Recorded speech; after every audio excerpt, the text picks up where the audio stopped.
Well, should I invite up someone to come join me up here? All right, would you guys, there's a particular professor that students say they like to hear her voice. They like to hear from her. And so I'd like to invite up Professor Jamie Sparks.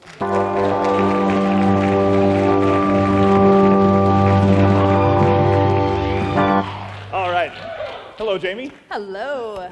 So just yesterday, a student was telling me how they like to hear from you. They like to get advice from you. So I thought it'd be good if we shared some of what's taking place on campus together, since students like to hear from you anyway. But what if we suck some helium? Yes. And share some announcements. Well, here you go. Hold on to that. All right. Let's see. So there are some things coming up on campus, and I'd like for you to help explain what those are. So here. I understand there's something for elective chapel credit. Yes, Dr. Jackson will be showing incredible creatures that defy evolution. And as an elective, touchy point credit. Touchy point credit? I don't know about that. Well,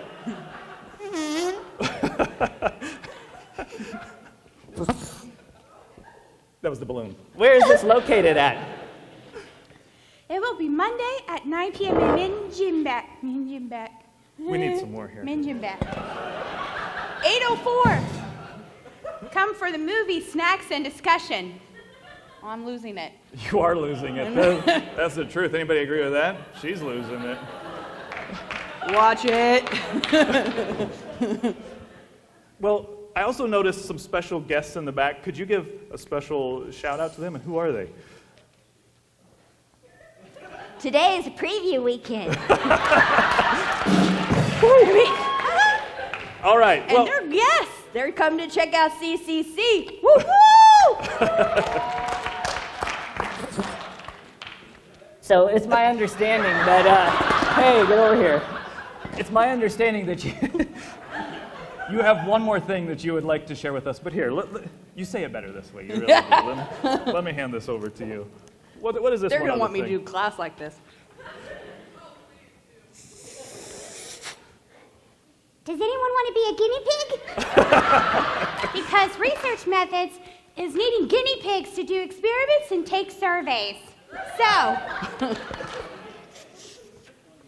check out your student emails. Because the survey's on there. Okay, I want you guys to know that are in her class. She won't even remember this because helium kills brain cells. Explains so much. All right. Well, thank you, Jamie. Yes. I want to invite up someone else, so let's hear it for Jamie. Oh, no, go ahead. Scoot on over. Let's make room for it. I'd like to invite up, would you please welcome Todd P. Nelson.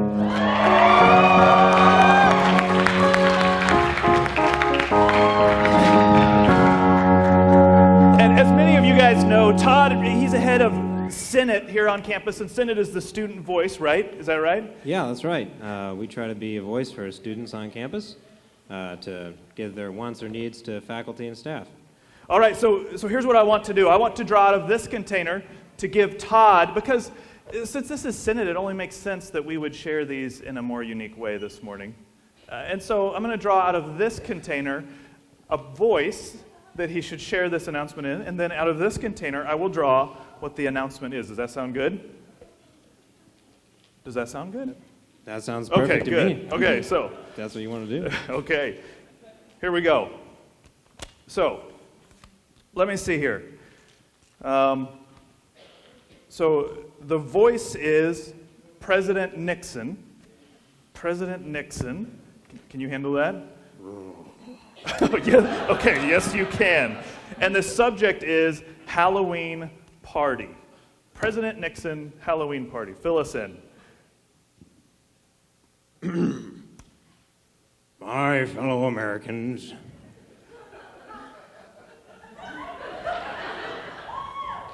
some of you may know that on October 31st is Halloween. And I know you know I've been listening.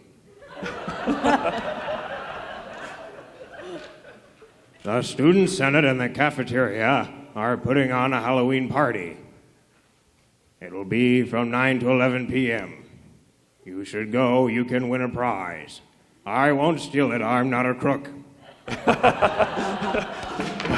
I also understand that you guys will be giving away an Xbox One at this event, too. Yep. All There right, will be so- many prizes. Wear costumes. Some of them will be for that, and then there will be a drawing for an Xbox One. So you should go. Okay, so the next subject is bicycle rack. Okay, and the voice is Ronald Reagan. All Very, right, very presidential. it is very presidential. You are the head of Senate, you know. Okay.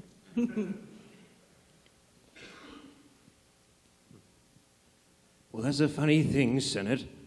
Sometimes I wonder what the Ten Commandments would have looked like if they would have been run through Congress.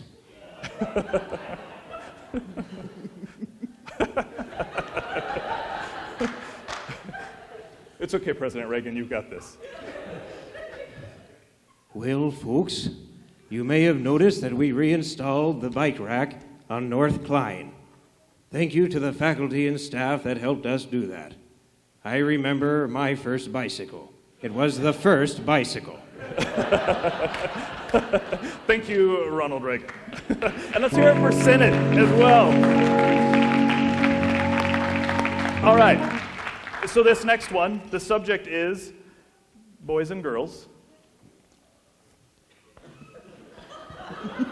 And the voice is President Clinton.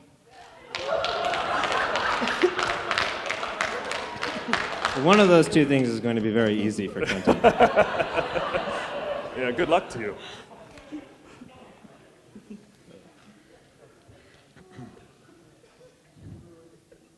This Sunday, there will be a special Vespers.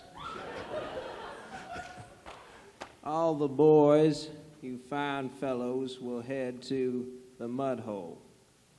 But all you girls, I want you to stay right where you are. You will be in the warehouse, all right? All right, thank you very much, President Clinton. Hey, let's hear it for the two special guests this morning. Well, I tell you what, we gather here twice a week in this place, and there's some people who lead us every week, so I want to invite the band up, and can we hear it for the band who leads us here every single week in worship? And at this point, we're going to switch gears from announcements to what we come here for, as we come here to celebrate who God is, to learn about Him. So the band is going to lead us in that. So would you please give your attention to the band?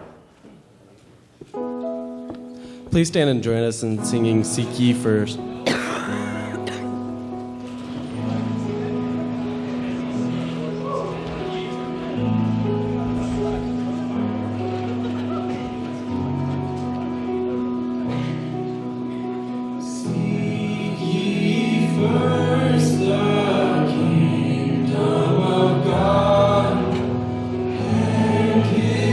Righteousness.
opportunity to share in chapel today on the topic of how gospel changes the perspectives we have with our finances.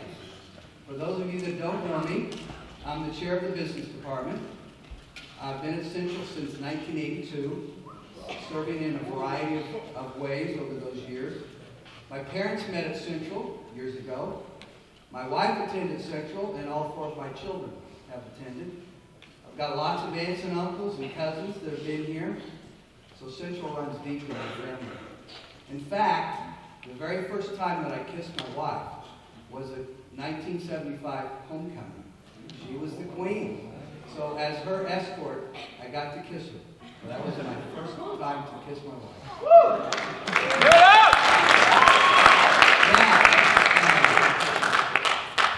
Now, enough about me. Let's talk about finances. What a segue. Just the words just bring up all kinds of ughs. I don't want to talk about finances. I know you're thinking, this guy, what does he know what I like to buy? I've heard that economics is boring. Finances are stressful. Accounting is for the nerds. Or maybe you're thinking, why do I need to listen to this? I don't have any money.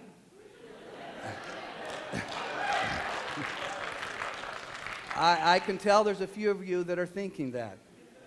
But I want to propose to you today that just a basic understanding of finances can help make your life better over the next 60 years.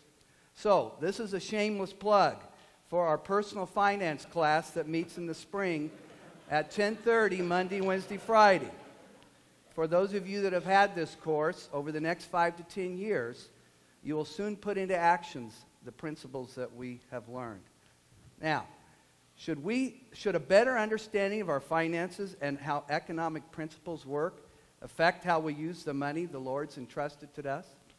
Should we change our attitudes and our behavior as we learn important financial and spiritual principles? Should we go to either extreme? Should we become a billionaire and earn riches untold so that we can just give it all away?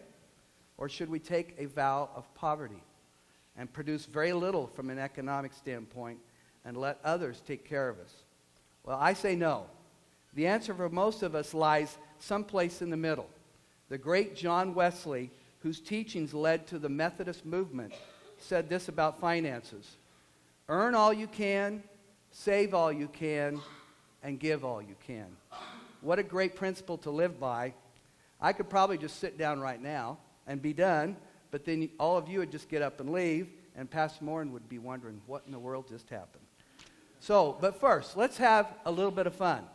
I would like my student volunteers to come up, so that's your cue to come over here on this side of the stage. We're going to have a little competition between the men and the women. Yes, these students have been and or in some business classes. They've volunteered sort of, encouraged to participate. We got Liz, Tara, Grace, Annie, and Stevie. All 5 of you guys there. Okay. And we've got Cameron, Todd, Emoras, JP, and Brian. We're all here? Okay. All right. Now we're going to have a little competition between the guys and the girls on basic financial and economic principles. I'm going to read a question, and one group will be given a chance to answer the question by conferring together, and will write their answers on the slates provided. We'll get those to you in just a minute. You're going to have 15 seconds to answer the question and come up with the correct answer. The all-knowing judge, Professor Heath Whitehouse, will rule on its correctness, and his word is the final authority on the matter. If one group does not get the question correct, the other group can steal the question. The points assigned per question will vary. The winners will get a small prize. The losers, we'll see what you get. The lovely Jamie Sparks, will keep track of the score on the tote board. So, Jamie, if you wouldn't mind coming up and handing out the tote boards and the chalk, etc. Plus, on selected questions, we will go to an esteemed economics and finance professor for further explanation and analysis. We're fortunate that this highly respected person in the financial and economic world has agreed to take time to provide his profound insights into these important concepts. So at this point in the contest, you watch the videotape.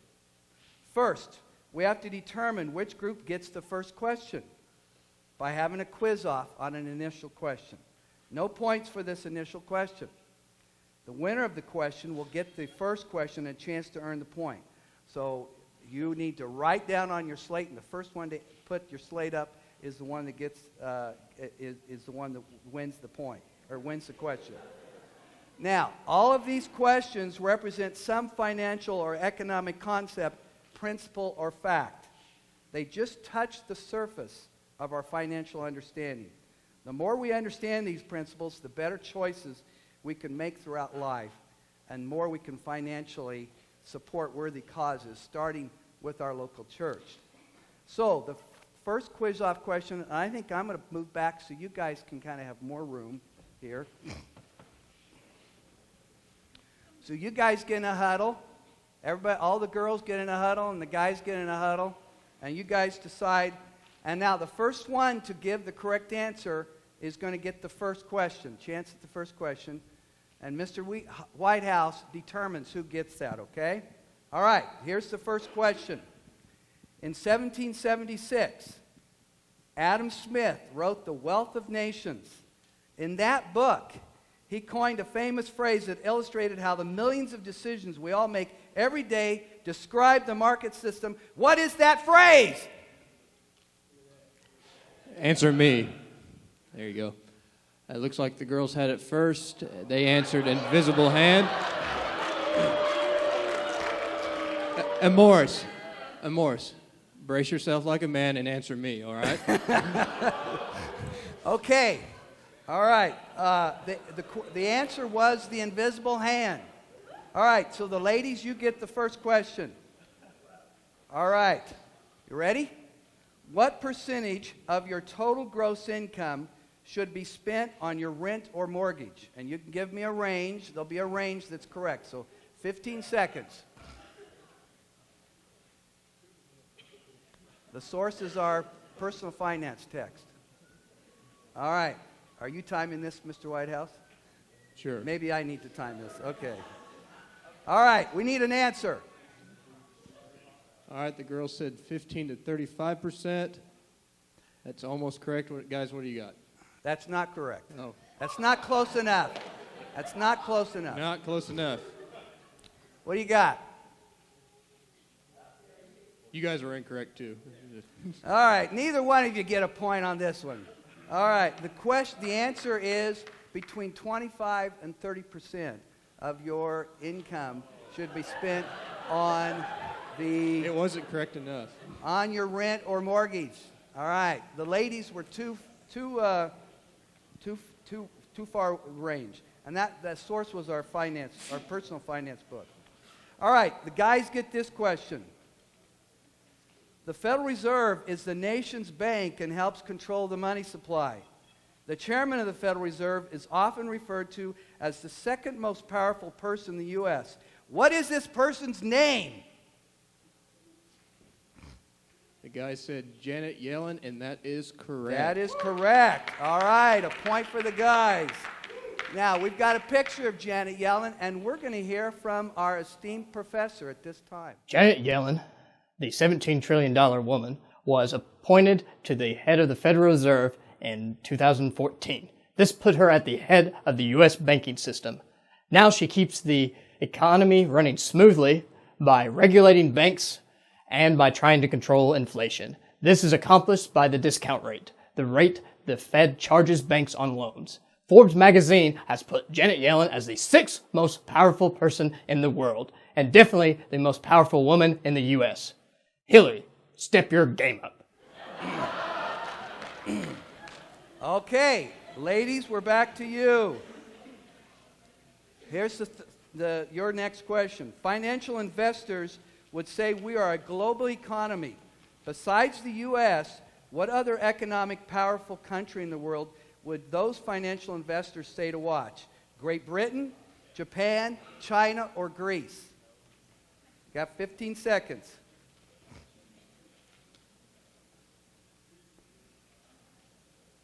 Anytime now.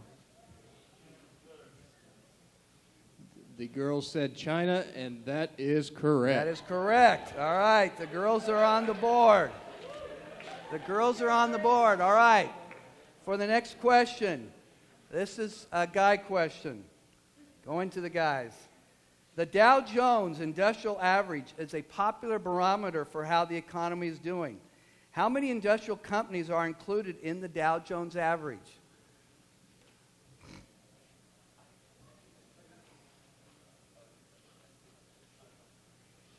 Okay, we got an answer. Show it to our esteemed judge. The guy said 30, and that is correct. That is correct. Okay. The guy's got a point. And we're going to the professor for further The explanation. Dow Jones Industrial Average, the best-known U.S. stock index, is composed of a price-weighted system of the 30 best and biggest U.S. companies like GE, Home Depot, Walmart, and Nike. Most people conclude that the Dow lets us know the overall health of all companies and the economy as well. The Dow was first constructed May 26, 1896, and has been watched ever since. The Dow is the Chicago Cubs of the stock world. Never going to win you the big one, but always fun to watch.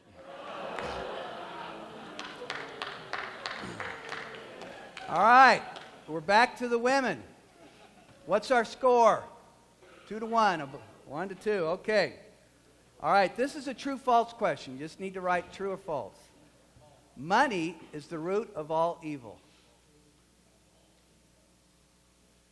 The girls said false. That is correct. That is correct. Can you correct that? The love of money. All right, very good. So the ladies get a point. All right, back to the guys. This is a true or false. Inflation helps your purchasing power. Inflation helps your purchasing power. True or false? Got a 50-50 shot.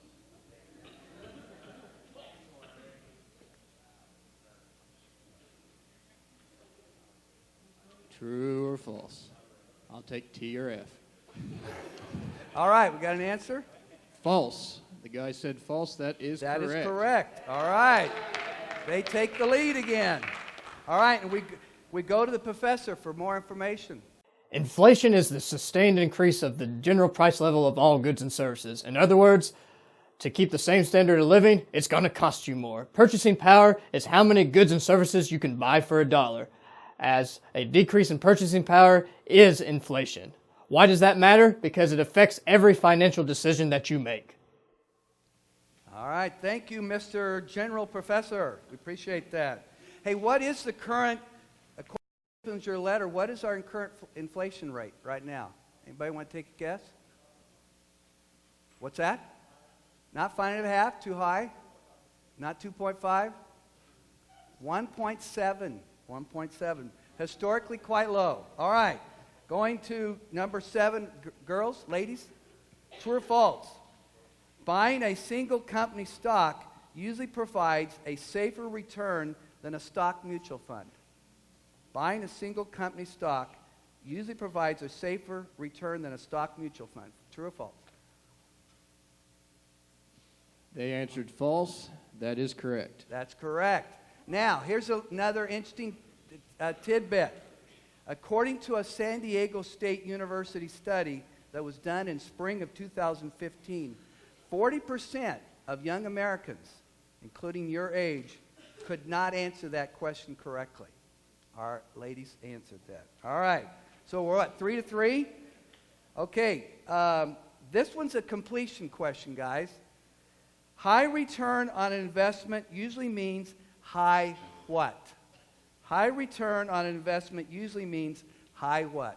Looking for one-word answer. A one-word answer. What do we got? Cheating. Got a few seconds left. All right. I can't see what's The guys answered risk. That is correct. That's the correct answer. All right. So a high return on an investment usually means a high risk. we're going to go to the prof for a little bit more information.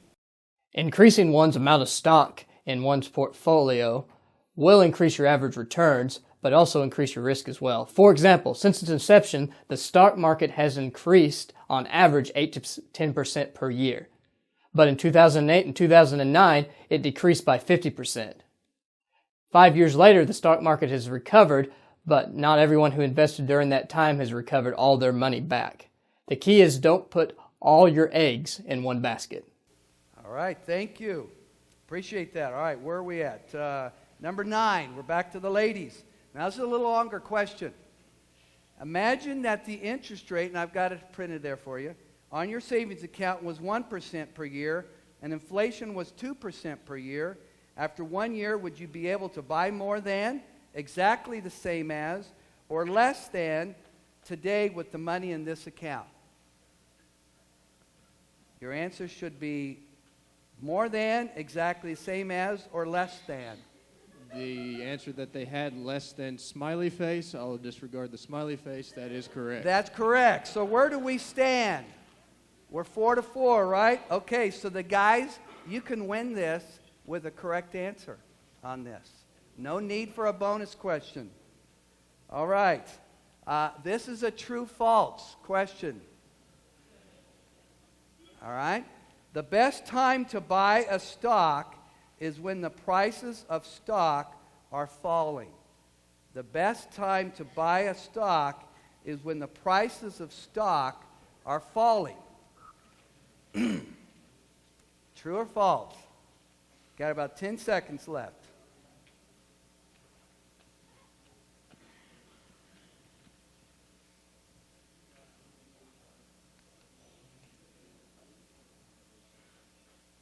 Okay, I need an answer. I need an answer. True or false? The best time to buy a stock. What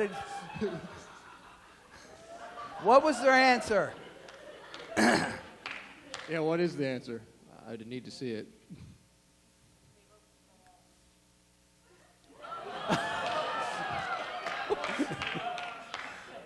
Do we have a little cheating going on here? We might have a little cheating going on. Can you remove your piece of paper there, sir?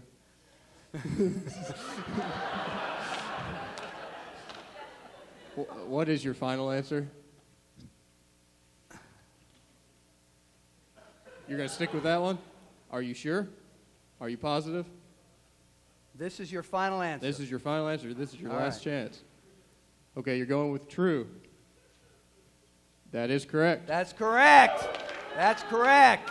We are going to go to our professor for further explanation. The old investment saying of buy low, sell high is a good investment idea. Unfortunately, investors let emotions get in the way and they do the exact opposite. When the market is going well and prices are high and people are excited, people buy. Buy high. When the market corrects itself or even crashes, people panic and sell when the prices are cheap. Sell low. The key is to keep your emotions in check and stick to a plan or investment strategy with a long-term perspective. All right. Thank you. And our winners, our guys get $100,000. They get $100,000. Candy bars. The losers, they get 0 candy bars. They get a 0 candy bar. All right, you can be seated. Thank you guys for your help. Appreciate it. Either way.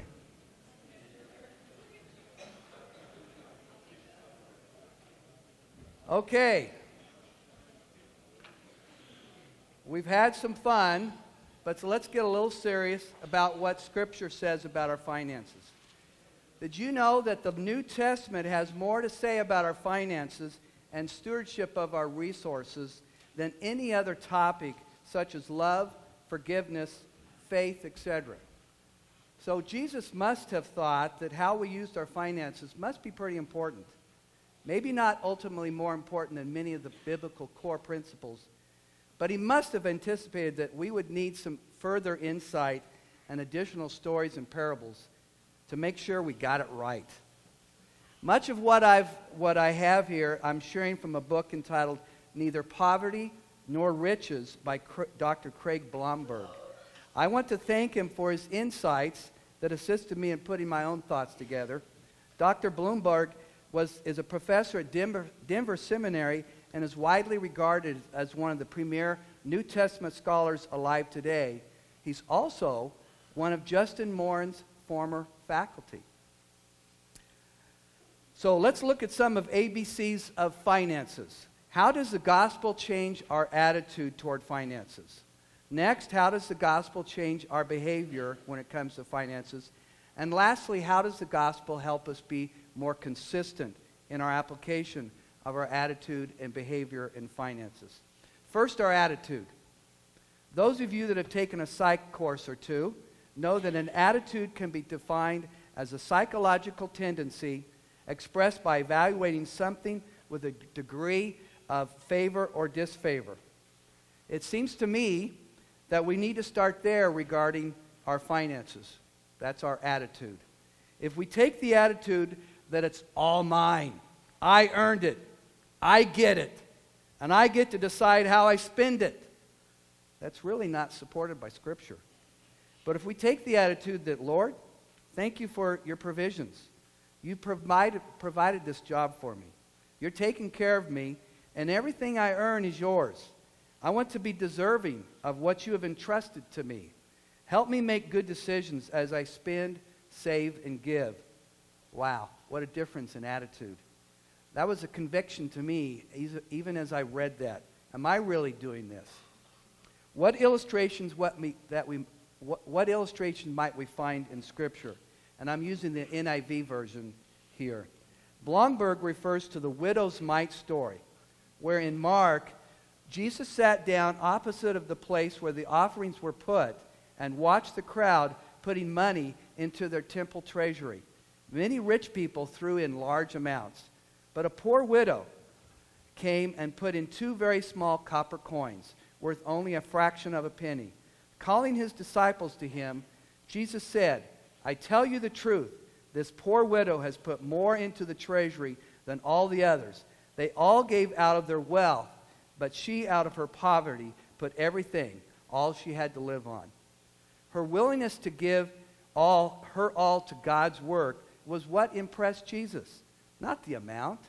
Her attitude was one of doing God's will. The amount was really immaterial. Jesus chided the rich and the Pharisees who gave out of their abundance and publicly touted their giving. Now, we turn to Matthew 6. Do not store up for yourselves treasures on earth where moth and rust destroy and where thieves break in and steal. But store up for yourselves treasures in heaven where moth and rust do not destroy and where thieves do not break in and steal.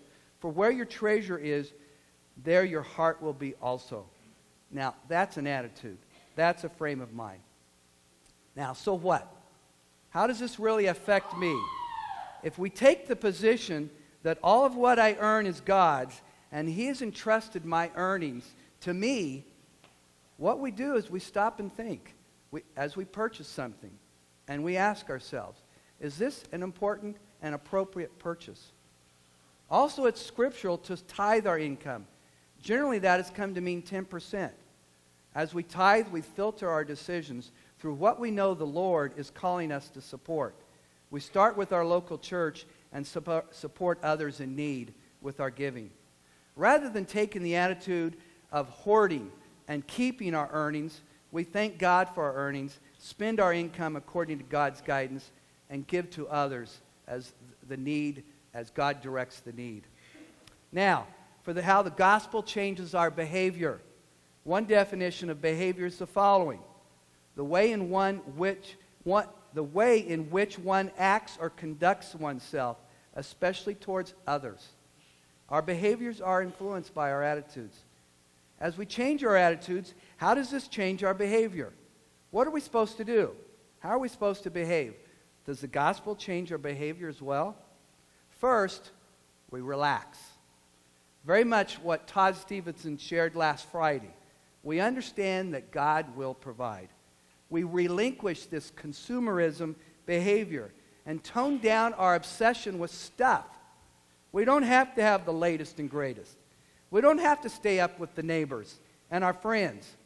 In marketing terms, we can be a late adopter of a new product. We don't need to keep earning more so we can just buy more. Ecclesiastes 5:10 says, "Whoever loves money never has enough.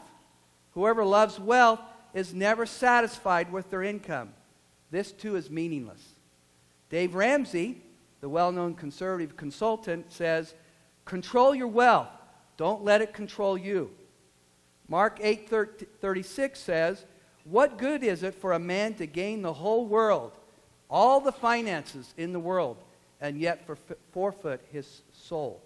I believe that Jesus is saying, if finances become so important to you that you lose sight of Christ and his teachings, you end up sacrificing your soul in doing so. What have you gained? Jesus says, just as Jesus taught in the parables of the hidden treasure and the pearl of great price, Blomberg says that followers of Christ must be willing to risk whatever they have if the priorities of the kingdom threaten the security of their earthly existence. In other words, don't let your wealth stand in the way of your salvation.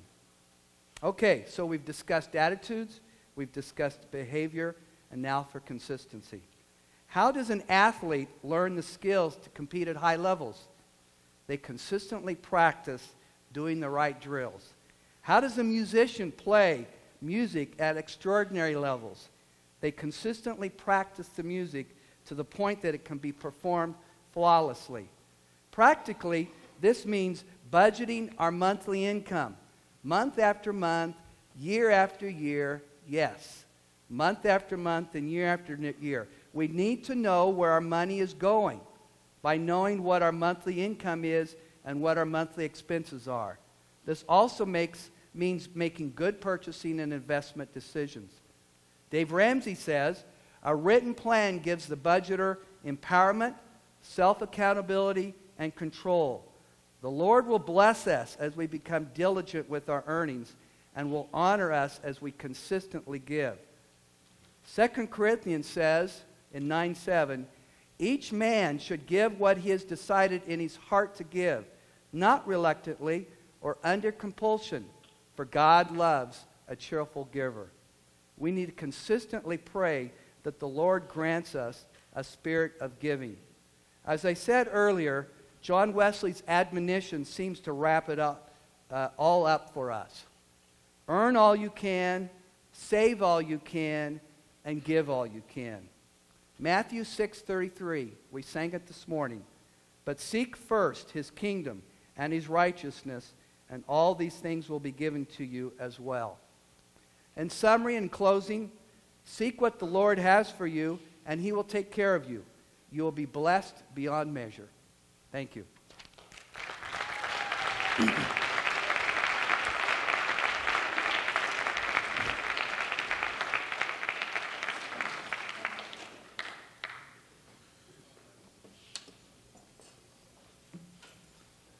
Check.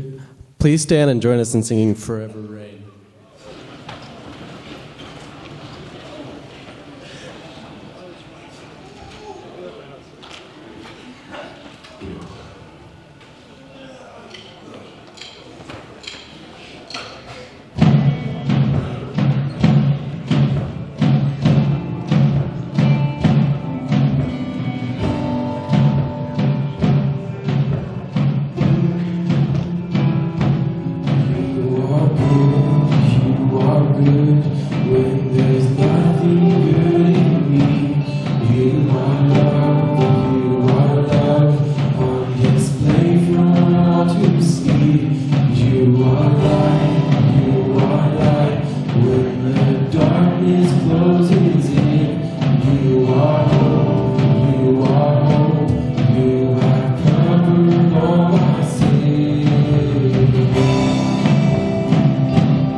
Go knowing that He's with you in all that you do. Go in His peace.